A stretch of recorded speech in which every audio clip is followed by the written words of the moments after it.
Hi, welcome. This is it. This is everything. 90% of our waking life we spend doing the same old tasks. We wake up, get ready, work, eat, maybe relax, and then we sleep. Over and over and over again. It's no wonder why you feel this is repetitive, why you feel like you're a hamster on a wheel. But just simply being aware of this doesn't negate the seemingly immense difficulty to find a way out of this cycle, to finally wake up on the day after Groundhog's Day. From what I found, the key to this mysterious exit door is relatively simple to find, but it does, however, go much deeper than just adding a new habit into your life. Your escape from this cycle begins with something called. So what is cognitive dissonance, and why do I think that it's responsible for our days feeling repetitive? So cognitive dissonance is best described as just the mental discomfort that you would feel or results from holding two conflicting beliefs or values or attitudes for yourself or for the world. Now, I find this description to be rather wordy and kind of misleading and confusing, but if you really dig into it and try to understand it, all it really means is that people try to find consistency in the way they view things in the world. That's it. Now what happens is when something that comes into our life and challenges this view, this perception, this consistency that we have, we experience some sort of mental discomfort, some sort of unease around the situation because our beliefs do not match our behavior. And consequently, because of this unease, this discomfort is oftentimes what holds us back in situations from making different decisions, choosing a different path instead of the normal everyday route that we take. Because this unease, this discomfort, this eerie feeling is really good at hurting us back into our everyday familiar tendencies. And I found personally that just learning to understand them has gone a long way in my awareness of when they actually come up and how to deal with them. And cognitive dissonance is the mental process, the discomfort that I believe holds us in days that feel repetitive. It's years of allowing this process to consume our every decision, our every habit, every action that creates this cycle that feels like Groundhog's Day, that feels like we're reliving the same moments over and over because somewhat we are. So now that I've explained why I think this feeling of cognitive dissonance is responsible for our days feeling repetitive, how is it that we get past cognitive dissonance now that we have something to work through? Well, that actually brings me to part 2. So if cognitive dissonance is the feeling that we experience when there's a difference, an inconsistency in our belief set and what we have as a behavior, I found that the only thing that has helped me make strong changes is just learning how to change. Because the process itself is relatively simple. It's consistency, it's repetition, ironically. But how is it that someone would make changes with intention? Changes when they want to make them? Personally, I can think of 3 ways that have helped me, at least, and I hope they can provide some value to you. So diving into the first way, changing your behavior to match a belief that you have. Changing your behavior has been built up for decades to be this impossible, insurmountable wall that is so hard to climb, so difficult to accomplish, but it doesn't have to be. If you break down what is behavior, what is it at its core, the root of the word, the meaning, it's really just a word that's used to describe the way a person conducts themselves or interacts with the world. So then it's much easier to analyze and ask the question to yourself, how can I control how I interact with my surroundings? And the answer, for myself at least, is surprisingly simple.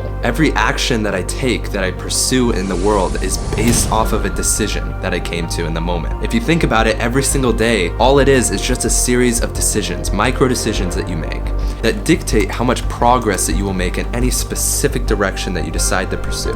So then this big insurmountable wall of changing a behavior becomes this easy, manageable task of just managing decisions, learning how to make better decisions in the moment. Now, making better decisions, that phrase is very vague and it's different for every single person. So what constitutes a good decision, a better decision throughout your day? Well, I've found that the only answer to that question is by deciding on what kind of lifestyle, what kind of person you want to become, having a North Star. That's why so often when you have a strong motivator, something that you are sure on, it's so easy for change to happen because we know which direction to take. We know which decisions that if we make them will lead us to where we want to be. It's literally like programming your mental GPS. It's hard to go anywhere when you haven't even decided on a destination. Now, diving into the second method of change, changing a belief that you have to match a behavior that you have. And this is where I found myself getting stuck a lot. I could be doing all the right things, have all the right habits, moving in the right direction, but something wasn't clicking in my journey. It was holding me back. I didn't realize that in the past I had believed that any amount of success had to be earned through blood, grit, and tears. I wasn't even sure if I was capable enough to achieve the amount of success that I desired. And looking back in hindsight, I can see how that belief held me back for so many years. How can you move forward on an uncertain platform, an uncertain base? How can you build a skyscraper without foundation? And our mindset is that foundation. What I realized is it's not about your circumstances. It's not about how smart you are, the way you look, where you grew up. It's more about how much you genuinely feel is possible for yourself. Now, moving on to the third method of learning how to change is just to ignore the conflict altogether. It seems kind of adverse to what we're talking about, but it brings up a very important point in the process, and that's growth. Sometimes we've adopted the right beliefs and we're working on them and we have the right habits and behavior and we're making good decisions for our life, but something still doesn't seem to flow. And it took me a while to realize that this is part of the process. It takes a lot of time and personal proof to change a belief set. During these periods of almost phantom dissonance, it's very uncomfortable. What I've found to do that helps me to get through them is just to watch feelings arise and separate myself from them. Then consciously decide the story that I actually want to tell myself. In the book, The Untethered Soul by Michael A. Singer, he tells us that there is nothing more important to true growth than just realizing that you are not the voice of the mind. You are the one who hears it. And he talks extensively about the idea that we are not our thoughts or our emotions. Instead, what he says is that we are the ones witnessing them. So during this period of growth, I found it to be very grounding to know that you do not have to act upon or give attention to or even let your thoughts and feelings define who you are as a person. So now where do we go from here? Because learning how to change is a significant portion of the process, but how is it that we utilize it to make our days feel exciting again? And this brings us to part 3. I do not feel that it is repetition that we are all running from. I think this feeling of monotonous drudgery is more so coming from the realization that we are not living in alignment with the version of ourselves that we truly believe we can become. Because the truth is, there will always be repetition in life. No matter where you go, everything exists in cycles. But the question that helped me beyond all others is, what kind of day could I live 1,000 times?